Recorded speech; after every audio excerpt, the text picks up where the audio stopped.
Alhamdulillahilladzi ja'alana syahra Ramadan sahra siyam alladzi unzila fihi al-Qur'an hudan lin-nasi wa bayyinatin huda wal furqan. Asyhadu an la ilaha illallah wahdahu la syarika lah wa asyhadu anna Muhammadan abduhu wa rasuluhu alladzi la nabiyya ba'da. Allahumma salli ala sayyidina Muhammadin fil awwalin wal akhirin wa ala alihi washabbihi wa man tabi'ahum ila yaumiddin. Segala puji bagi Allah, rahmat salam semoga tetap kepada Nabi Rasulullah Muhammad sallallahu alaihi wasallam, para sahabatnya, para tabi'in, para pengikutnya, termasuk kita. Alhamdulillah jamaah subuh yang dirahmati Allah. Alhamdulillah subuh ini kita memasuki subuh yang ke-26. Mudah-mudahan segala rangkaian ibadah kita, dari mulai sholat berjamaah yang dilengkapkan dengan rawatibnya, iktikaf, membaca Quran, berzikir, bahkan bersedekah dan berinfak, itu merupakan lahan ibadah di bulan Ramadan dan janganlah luput. Mudah-mudahan siapapun yang berharap ridha Allah yakin akan menapaki salah satu di antara yang 5 barusan.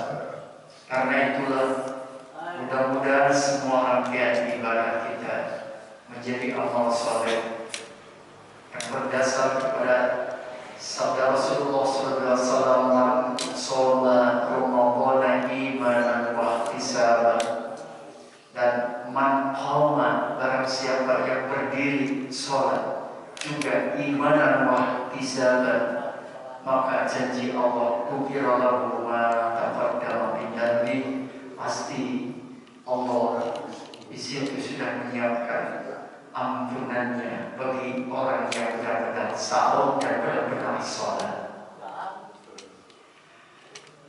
Tentu semuanya melaksanakan sholat, sahur, zikir, baca Quran, bersedekah, beriktikaf. Tetapi pertanyaannya, apakah semua itu bisa merasakan lezatnya sholat, lezatnya berzikir, nikmatnya membaca Al-Quran, atau nikmatnya berjamaah? Jawabannya tergantung kekuatan imannya.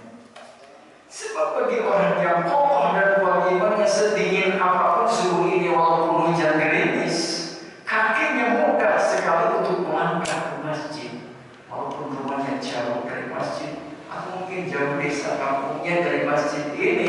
Tapi ketika Allah mudahkan, itu rezeki namanya.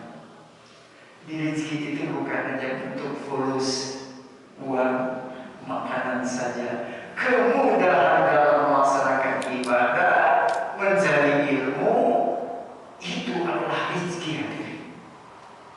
Oleh karena subhanallah tabarakallah, salah satu anugerah Allah yang diberikan kepada hamba-Nya adalah kelezatan dalam ibadah.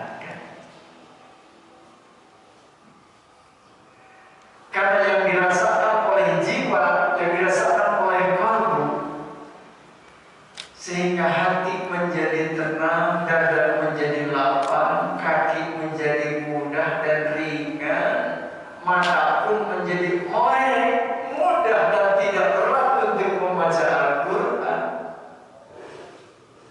Tapi ini tergantung imannya, dan pasti beda-beda.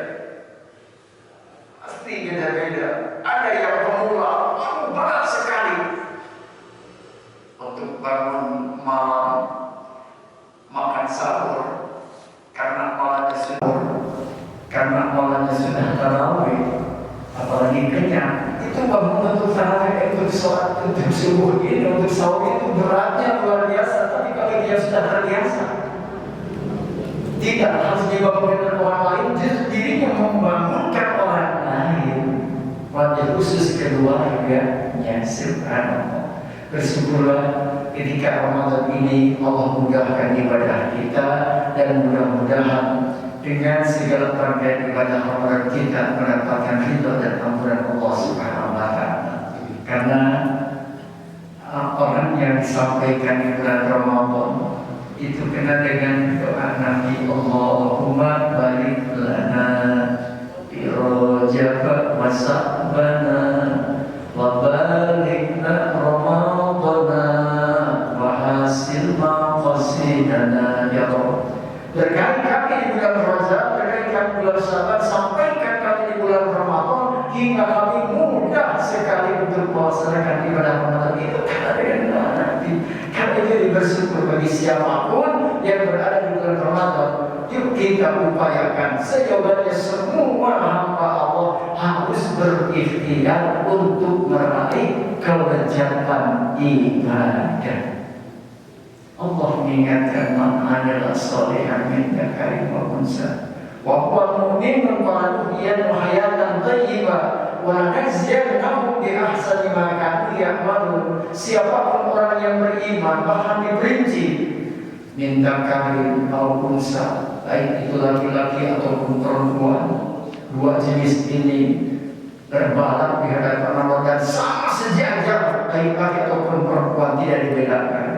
Dia melaksanakan amal soleh dan dia dasarnya adalah iman kepada Allah. Jadi Allah dengan Pak Jawab dan Mam Tauhid juga mentauhid falanuhyiyannahu. Ini menunjukkan jawaban yang saklek dalam ilmu ilmiah qawaid bahasa itu menunjukkan sakleknya pasti itu. Laki perempuan yang beramal soleh yang didasari dengan iman kepada Allah, pasti dia akan Allah berikan kehidupan yang mulia, baik di dunia maupun di akhirat, bahkan akhirat.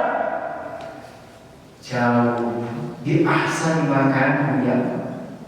Kalau Bapak di sini sholat dengan mengenakan pakaian yang halal, makanan yang halal, bacaan yang benar, itu syariat dunia. Dan dengan pakaian yang halal, makanan yang halal, bacaan yang benar akan menghasilkan nilai ihsan, kebaikan. Nilai itulah yang akan nanti dapat di hadapan Allah. Sholatnya ditinggal, bacaannya ditinggal, makanannya ditinggal, raga badannya pun ditinggal. Yang dibawa adalah apa? Nilai daripada sholat itu. Sehingga yang bisa merasakan nikmat dan lezatnya ibadah pun ini karena kita dilengkapi pakaian yang halal, makanan yang halal, minuman yang halal, pemahaman ilmu yang benar. Tingkat nikmat rasakan hadirin, kehidupan yang pahit itu kehidupan yang resah dan gelisah. Dan kehidupan yang indah itu adalah kehidupan yang tenang, yang santai. Aduh, subhanallah, tabarakallah. Oleh karena hadirin, tenangnya hati itu kan sedikitnya dosa, dan besarnya hati karena banyaknya dosa. Tenangnya perut karena sedikitnya makan, dan tenangnya lisan karena sedikitnya perkata-kata yang kotor. Upayakanlah itu tenangnya hati. Kenapa? Karena dengan dosa, subhanallah, itu akan meningkatkan keresahan dan kegelisahan. Baginda Rasulullah SAW kalau sudah merindukan kerajaan ibadah, memanggil ya Bilal, arina bis-shalah. Hei Bilal, tenangkanlah kita dengan sholat. Kenapa Rasulullah di situ dalam sholat mendapatkan lezatnya bermunajat? Hadirin, itu di dalam sholat tidak berhenti, sambung menyambung zikir itu. Walaupun beda berdiri, rukuk beda lagi, sujud beda, padahal isinya zikir semuanya. Walaupun bacaannya berbeda, dalam berdiri Fatihah isinya doa dan zikir juga. Rukuk itu bertasbih demikian. Ini dalam demikian. Ternyata isinya dari mulai takbiratul ihram sampai salam semuanya lah zikir. Nikmat enggak? Mulai takbiratul ihram sampai salam harus kita raih. Upayakan dan maksimalkan bagaimana agar merasakan nikmatnya beribadah. Karena itu subhanallah, sahabat Nabi Mu'ad menangis ketika wafatnya. Kenapa wahai Mu'ad menangis? Aku akan berpisah dengan nikmatnya makan. Mohon itu memisahkan segala kenikmatan. Dan ini harus diingatkan wahai Bani Adam, ingatlah kalian akan dipisahkan dari semua yang memisahkan kalian dari kenikmatan. Nikmatnya berjamaah nggak akan ada dalam kubur berjamaah, nggak akan ada dalam kubur bersedekah, nggak akan ada dalam kubur berpuasa. Adanya ini nilainya yang nanti dibawa itu. Yang dibawa itu adalah nilainya. Maka dunia ini adalah syariatnya. Dunia mati atau akhirat, dunia ini adalah kendaraan menuju akhirat. Ikutilah kendaraan ini, lakukanlah, laluilah, walaupun terjal, walaupun sulit susah. Malam itu ngantuk dingin, capek tadi dan lain sebagainya, itu harus dilaluinya. Tetapi ingat subhanallah, bagi hamba Allah yang merasakan lezatnya ibadah di malam-malam akhir bulan Ramadan ini, seperti yang diingatkan bagi Rasulullah SAW. Rasul membangunkan para keluarga, anak dan istrinya, ya Fatimah, ya Ali, ya Ali, semuanya. Seolah Rasul mengancamkan ingat dan menyingsingkan makan batu. Kalau kita lihat isalah itu adalah seorang akan menghadapi sesuatu yang serius. Inilah isalah bagi Rasulullah SAW untuk umatnya, memasuki dan mengisi 10 akhir bulan Ramadan, siang ataupun malam, jangan lengah. Karena di situ ada malam Lailatul Qadar yang khairun min alfi syahr. Malam itu lebih hebat dibanding dengan 83 tahun, 1000 bulan. Berapa lebihnya? Wallah malam tidak akan berhitung. Ini hanya 83, itu hitungan dunia. Sedangkan Allah hitungan khairun min alfi syahr, jauh lebih hebat, lebih baik. Karena jangan disia-siakan ini hadir.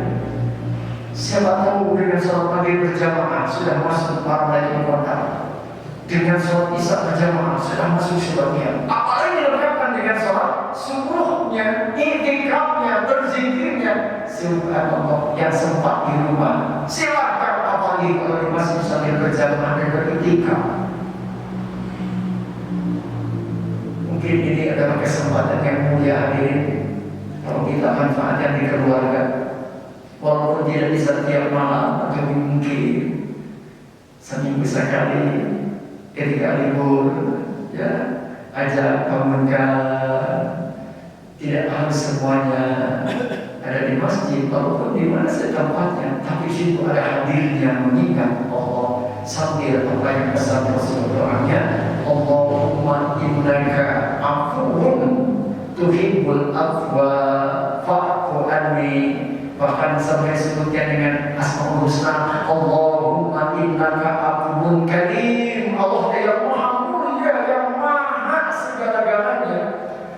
Engkau ya Rabb adalah maha pengampun bagi sang pendosa, pemaaf bagi yang salah, dan Engkau sangat senang kepada orang yang minta maaf.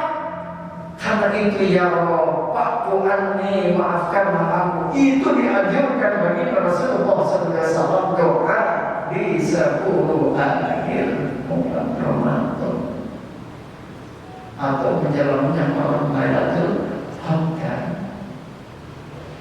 Karena itu hadirin jamaah subuh yang sama-sama berharap ridho ampunan Allah, mudah-mudahan kita melaksanakan salat subuh ini disaksikan para malaikat, diamini malaikat sampai Allah bertanya kepada malaikat yang tugas di waktu siang, tugas di waktu malam, sedang apa? Kalau bahasa kita, wahai malaikat, sedang apa umatku waktu hidupnya yang waktu itu kamu tinggalkan? Ya Rob, aku temui mereka waktu asar sedang sholat, dan aku tinggalkan waktu subuh mereka sedang sholat. Ya Allah, sampai disebut-sebut di sana langit oleh Allah, dipujinya, sehingga para malaikat mengamininya. Subhanallah, itu para malaikat mengamini apa yang disebutkan Allah tentang hamba-Nya. Innal fajra kana mashuda, salat subuh itulah yang disaksikan para malaikat. Bersyukur kepada Allah, tidak perlu berbangga, tapi bersyukur kepada Allah, merendah hati di hadapan Allah. Ya Rabb, dengan segala anugerah-Mu, ya Rabb, aku bisa melaksanakan kebaikan di waktu subuh, bisa berjamaah dengan mudah, bisa mendengarkan tausiah, bisa menambah ilmu, bisa beriktikaf, apalagi bisa melaksanakan. Ya Allah, itu semua adalah merupakan nilai-nilai yang Allah anugerahkan kepada umat-Nya. Karena itu, hadirin subhanallah, kalau mungkin orang fakir hadirin tidak merasakan nikmatnya seperti orang-orang yang punya. Ya, dengan makanan yang cukup, dengan kendaraan yang cukup, dengan rumah yang cukup, mungkin beda. Tapi ketika ditanyakan kerjaan apa sebenarnya yang kamu lebih utamakan di dunia, tidak ada. Kerjaan bagiku adalah kerjaan mencintai Allah dan Rasul-Nya, dan cintaku kepada hamba-Nya karena Allah berpisah pun kepada Allah, dan aku benci kepada manusia, benci kepada durhaka. Maka kata Rasul, siapapun yang memiliki tiga hal pada dirinya ada, atau salah satu yang tiga itu, dialah akan mendapatkan halawatul iman, manisnya iman. Jadi orang itu akan merasakan manisnya iman ketika Allah dan Rasul jauh yang dicintai. Kenapa sholat subuh maksa sampai ngantuk-ngantuk, sampai dingin? Tidak kan, karena aku cinta kepada Allah. Sehingga aku laksanakan perintahnya ini adalah ekspresi ketaatanku, turun dan apapun resikonya aku laksanakan karena aku taat dan aku cinta kepada Allah. Kalau ibadah sudah bentuknya cinta kepada Allah, tidak mengenal jauh, tidak mengenal hujan, tidak mengenal licin, terjal dan sebagainya, pasti dia akan mengejarnya. Kenapa? Disitulah Allah takdirkan orang ini untuk mendapatkan kemuliaan. Jalur-jalurnya itu ada. Dan ketika dimudahkan oleh Allah, janganlah berpaling. Bismillahirrahmanirrahim, ya syukur sampai Allah dengan menyebutkan Allah, sehingga Allah mempermudah langkahnya untuk kebaikan. La yasriku salah dipempalkan ke Allah, dipalingkan dari kejelekan. Wa nabikum minimatin, semua itu nikmat dari Allah. La haula wala quwwata, sampai dia berpikiran mesti ya Allah, tidak ada daya dan upaya aku bisa melaksanakan semuanya adalah anugerah. Karena itu hadirin, bagaimana cara untuk meraih kebijakan dalam melaksanakan ibadah? Yang pertama adalah bersungguh-sungguh. Yang kedua, tinggalkan maksiat, sebab setiap berdosa meningkatkan keresahan dan kegelisahan, dan itu akan menjadi dinding penghalang. Alhamdulillah ini, oleh karenanya satu berusaha dengan maksimal, dan insya Allah dengan kalimat bahasa kita, lamun kayang pasti arang, manjada wajada, arang kayang pasti arang. Orang yang bersungguh-sungguh pasti dia akan mendapatkan. Dan yang kedua, tinggalkanlah dosa, tinggalkanlah maksiat. Sebab itu akan menimbulkan keresahan dan kegelisahan. Tidur bisa tidur. Coba kalau sudah kena KPK, dahar kena saya ingin Tidak enak segala-gala, seolah-olah hidup sia-sia. Itu baru di dunia, baru dihukum di dunia, belum nanti menghadapi subhanahu wa ta'ala di hadapan Allah. An hasibu anfusakum qala anfusah. Oleh karena tadi ulangi, kehidupan yang pahit adalah kehidupan yang resah dan gelisah. Kenapa bisa resah dan gelisah? Karena dosa yang mewakilkan resah dan gelisah. Ketenangan hidup, kemuliaan hidup adalah keindahan. Kenapa? Karena di situ tidak adanya dosa. Min sanahin konferisan. Bahasa itu seperti itu. Subhanallah ta'ala.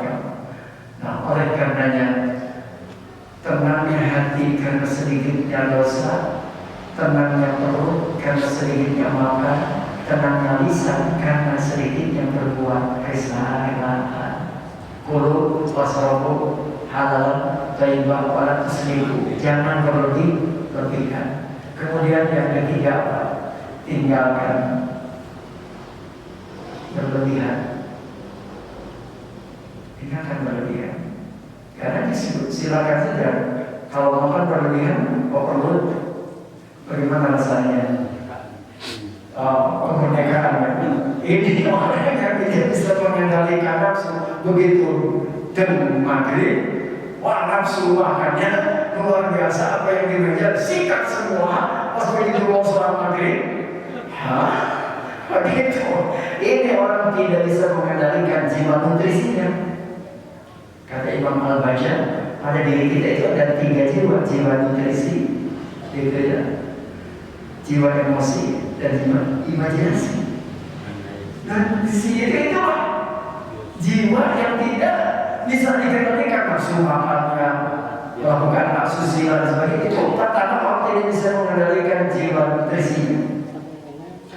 Dan yang kedua adalah jiwa emosional itu tadi, sehingga timbul empati.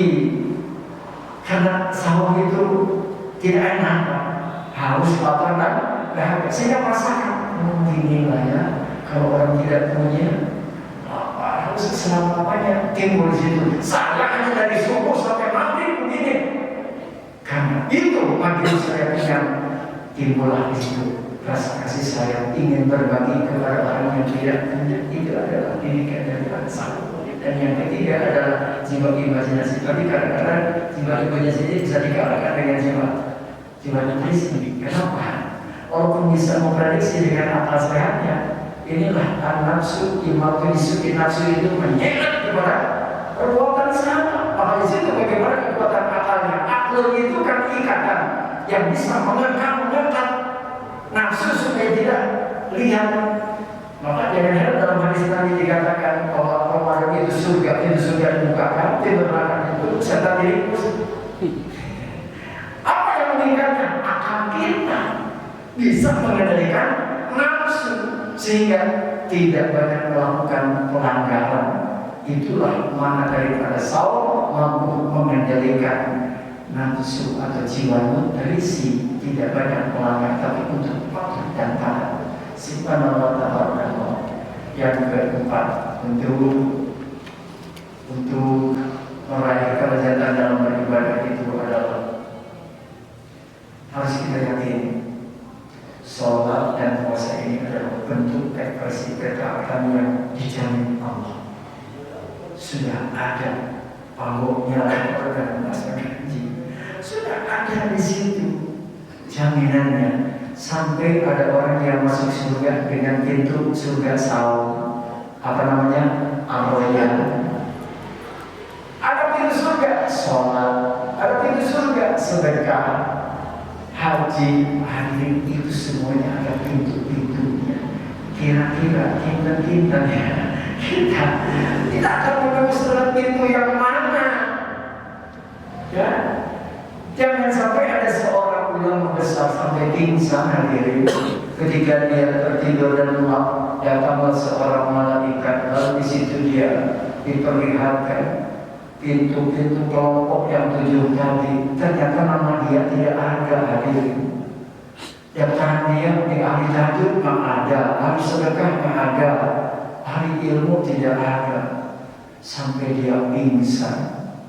Lalu bertanya kepada malaikat, "Wahai malaikat, kenapa nama saya tidak ada di situ?" Malaikat menjawab, "Aku tahu kamu itu adalah ahli ibadah, kamu ulama besar.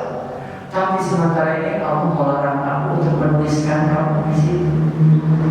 Kenapa, wahai malaikat? Ada sedikit ujub. Apa ujub itu? Merasa bangga dengan ibadah sendiri. Cacat-cacat ulama sehebat itulah. Sudah jelas akan dituliskan oleh malaikat karena orang ini ahli tahajud, ahli sedekah, ahli ilmu, ahli ini. Tapi itu mengingatkan, dan ini idrok bagi siapapun. Jangan ujub dengan amalan sendiri. Bersyukur kepada Allah bisa sholat subuh, bisa sedekah, bisa baca Quran, terus tingkatkan ketakwaan kita sampai Allah mengingatkan haqqul taqi pada tamutunna illa wa antum muslimun. Tingkatkan terus ketakwaan sampai tiap tahun ini dengan melaksanakan saum insyaallah. Rasulullah itu hanya 9 kali melaksanakan ibadah saum kaum yang bungkus. Di antara yang 9 kali itu kan tahun kedua Hijriah baru. Karena ibadah saum ini hadirin adalah perintah yang terakhir setelah sholat. Kenapa? Karena terkait dengan sifat dan tabiat manusia yang alami.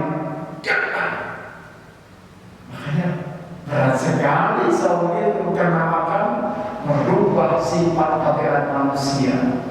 Oleh karenanya di situ Rasulullah hanya 9 kali dan 2 kali melaksanakan saumnya 30 hari dan 7 kali Rasulullah melaksanakan saumnya adalah 29. Yang tahu tahun ini apakah kita akan saum 30 atau 29? Apakah Jumat kita sudah lebaran atau kita Sabtu? Kita tidak perlu pusing tunggu sejak tanggal main ahli berhisab tukang ngomong ya. Karena di situ kan ada petugasnya orang-orang astronomi dan orang-orang kementerian agama yang berpikir semuanya di situ yang akan menentukannya. Kita sebagai masyarakat tidak mungkin dan menunggu saja, pulihkan ibadah. Tahun libur tinggal berapa hari lagi ini? 4 nih hari ini. Senin, Selasa, Rabu, Kamis. Olehkannya hati-hati jangan sampai terpancing dengan hal-hal yang merugikan ibadah kita. Kita berdoa kepada Allah, ya Allah, istiqomahkanlah akidah kami. Karena dengan sindiran kan begini diumumkan telah kehilangan jamaah Masjid Cipaganti. Telah kehilangan. Di mana mereka? Diumumkan kehilangan mereka di mall. Siapa yang menemukan segera kembalikan ke Masjid Cipaganti. Maksudnya apa? Jamaah masjid biasanya kok tiba-tiba menjadi sampai dikatakan telah kehilangan jamaah. Ini sindiran-sindiran itu sebenarnya benar juga ini. Orang sudah sedikit di mana? Di masjid, tapi di tempat-tempat pelajar, waduh berjubelnya. Itu mereka untuk apa? Jiwa nutrisi.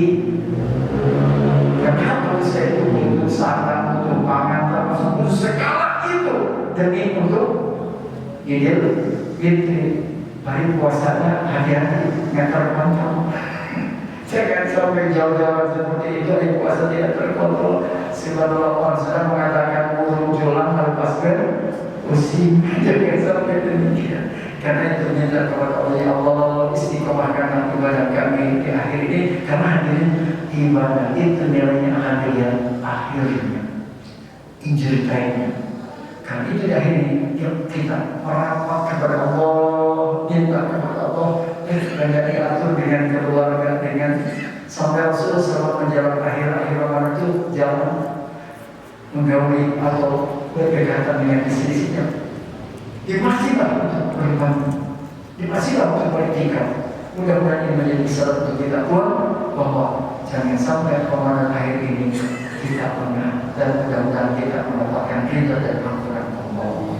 Allahumma shalli wa sallim wa barik ya rabbal alamin. Hamdan syakirin hamdan ma'ani hamdan yarqini al-mu wa yakafi mazidahu ya rabbana lakal hamd kama yanbaghi li jalali wajhika karim wa 'ali sultan. Allahumma ya rahman Di seluruh yang kau rahmati ini kami bersyukur mensyukuri nikmat, memuji kebesaran, mengagungkan kemuliaan ya Allah. Di hari yang ke-26 ini bulan Ramadan, ampunilah besar kami ya Allah. Hapuskan segala kesalahan kesalahan kami. Aktif kami alaikum ya apa ya hati dan hati ya Allah. Ampunilah besar kami, dosa ibu bapak kami, dosa guru kami, dosa muslimin muslimat minanna dari adab neraka ya Allah. Ajirna minanna ya mujir minanna. Allahumma innaka afuwwun karim tuhibbul afwa fa'fu anna ya Allah. Istiqomahkanlah ibadah kami. Ya Allah, mudahkanlah langkah kami dalam melaksanakan ketaatan dan kepatuhan. Jauhkanlah ya Allah segala godaan yang akan merendahkan diri kami. Jauhkan dari hal-hal yang akan merugikan kami. Tunjukkanlah dan sekolahkanlah kita berketaatan dan kepatuhan. Ya Allah, berikanlah kekuatan agar kami tuntas melaksanakan ketaatan. Rabbana wujudkanlah segala cita kami dengan kebahagiaan dan akhirat segala usaha kami dengan husnul khatimah. Rabbana taqabbal minna sholatan wa siyaman wa qiyaman wa ruku'an wa sujudana wa tasbihana wa jami'a amalana ya Allah. Terima salat kami, salat kami, ruku kami, sujud kami, bacaan kami, sedekah kami, segala amal kami ya Allah. Taqabbal minna innaka antas alim. Taqabbal minna ya karim. Rabbana atina fid dunya hasanah wa fil akhirati hasanah wa qina adzabannar. Wassallallahu ala Muhammadin khairu khalqi wa ala alihi wasallam. Subhana rabbika rabbil izzati amma yasifun. Wassalamun ala mursalin walhamdulillahi rabbil alamin. Terima kasih hadirin, insyaallah kita ketemu di Senin bulan Syawal. Mudah-mudahan kita kembali di bulan Syawal. Terima kasih. Assalamualaikum warahmatullahi wabarakatuh.